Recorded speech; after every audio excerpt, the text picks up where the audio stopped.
আসসালামু আলাইকুম সুপ্রিয় দর্শক, তন্নিস কুকিং অ্যান্ড ব্লগ চ্যানেলে আপনাদেরকে স্বাগতম জানাচ্ছি আরও একবার। সবাইকে আগাম রোজার ঈদের শুভেচ্ছা জানিয়ে শুরু করছি আমার আজকের রেসিপি।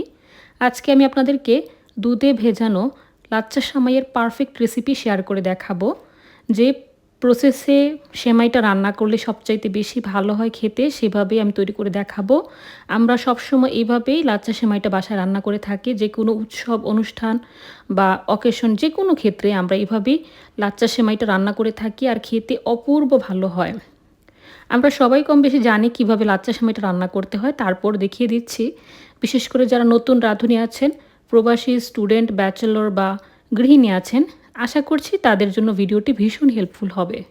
তো চলুন বন্ধুরা, কথা না বাড়িয়ে আমরা মূল রেসিপিতে চলে যাই।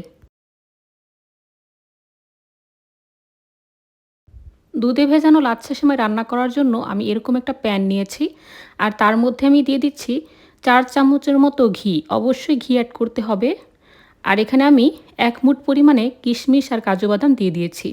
চাইলে অন্য যে কোনো বাদাম আপনারা অ্যাড করতে পারেন। চুলার হিটটা একেবারে লোতে রেখে হালকা করে কাজু বাদাম আর কিশমিশটাকে ভেজে নিচ্ছি। কড়া করে ভাজা যাবে না। ভাজা হয়ে গেলে আমি তুলে নিচ্ছি। অর্ধেকটা আমি ব্যবহার করব গার্নিশিংয়ে, বাকি অর্ধেকটা আমি সেমাই ব্যবহার করব। আর অবশ্যই কড়া করে ভাজলে জিনিসটা কিন্তু পুড়ে যাবে, আর দেখতেও ভালো লাগবে না, খেতেও ভালো লাগবে না। তো ঘিয়ের মধ্যে আমি দিয়ে দিচ্ছি 1 লিটার পরিমাণে দুধ। আমি এখানে দিয়ে দিচ্ছি 3 টুকরা দারচিনি, 4টির মতো সবুজ এলাচ এবং 1টি তেজপাতা। দুধটাকে আমি ভালো করে ফুটিয়ে নিচ্ছি। 1 প্যাকেট সেমাইয়ের জন্য 1 লিটার দুধ কিন্তু যথেষ্ট।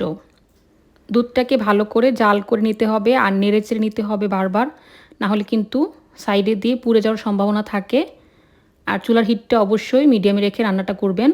এখানে আমি দিয়ে দিচ্ছি 1 কাপের মতো গুঁড়া দুধ। অবশ্যই গুঁড়া দুধটা দিতে হবে, না হলে কিন্তু একটা রিচ ক্রিমি যে কনসিস্টেন্সি সেটা আসবে না। তো খুব ভালো করে মিক্স করে নিলাম।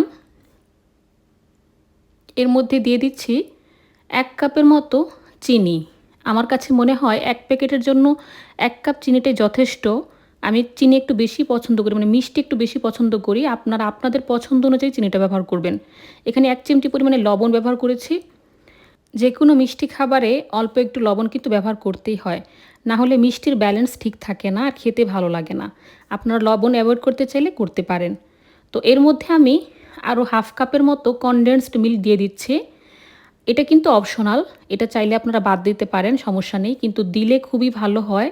এতে করে সেমাইটা ভীষণ রিচ হয়, খেতে খুবই ভালো লাগে। তো এখানে আমি 1/2 কাপের মতো ব্যবহার করছি। এবার খুব ভালো করে সব কিছু নেড়েচেড়ে নিচ্ছি। দুধটা আমার হয়ে গেছে, আমি এই পর্যন্তই রাখবো, এর চেয়ে বেশি আমি ঘন করব না। আর আমি চুলাটা নিভিয়ে দুধটাকে কুসুম গরম অবস্থায় রেখে দিব। একদম ফুটন্ত গরম দুধ দিয়ে কিন্তু সেমাইটা তৈরি করা যাবে না।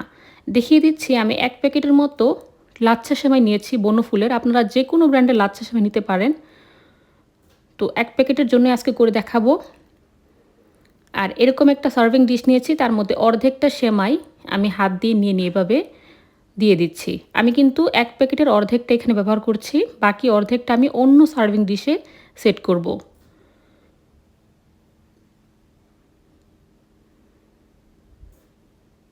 এভাবে আস্তে আস্তে করে চেপে চেপে দিয়ে দিচ্ছি। আর এখন এর মধ্যে ভেজে তুলে রাখা কাজু আর কিশমিশ দিয়ে দিচ্ছি। আমি এখানে দুধ দিচ্ছি টোটাল 4 কাপের মতো। বারবার বলছি, এখানে কিন্তু একদম ফুটন্ত গরম দুধটা ব্যবহার করা যাবে না, হালকা একটু ঠান্ডা করে নিয়ে তারপরে সেটাকে ব্যবহার করতে হবে। আর সবশেষে উপরে কাজু আর কিশমিশ ছড়িয়ে দিচ্ছি। আমি অন্য একটা বাটিতে এটা সেট করেছি, সেটাও দেখিয়ে দিচ্ছি। হয়ে গেছে। এবার এটাকে চাইলে আপনারা ফ্রিজে রেখে ঠান্ডা ঠান্ডা সার্ভ করতে পারেন, অথবা এভাবেই খেতে পারেন। তো আমি একটু বেড়ে দেখাচ্ছি কীরকম হয়েছে আসলে। দেখলেন তো, একদম ভর্তা হয়ে যায়নি, আবার একদম শুকনা শক্ত হয়ে থাকেনি, এরকমই থাকবে। এটাই কিন্তু পারফেক্ট সেমাইয়ের মানে চেহারা। এরকম একটু দুধে ভেজানো থাকবে, আর জিনিসটা গলেও যাবে না। তো দেখলেন তো কত সহজে তৈরি করে ফেললাম। আমি খেয়ে দেখাচ্ছি, ভীষণ মজাদার, ভীষণ মজাদার। আসলে বলে বোঝানোর কিছু নেই, বাসায় করে খেয়ে দেখবেন, তাহলে বিশ্বাস হবে আসলে আমি কতটা সত্যি কথা বলছি। তো বন্ধুরা, রেসিপিটি দেখে যদি একটু হলেও উপকৃত হয়ে থাকেন তাহলে অবশ্যই লাইক, কমেন্ট, শেয়ার এবং সাবস্ক্রাইব করে আমার পাশে থাকবেন। আমার জন্য দোয়া করবেন। ভালো থাকবেন। আসসালামু আলাইকুম।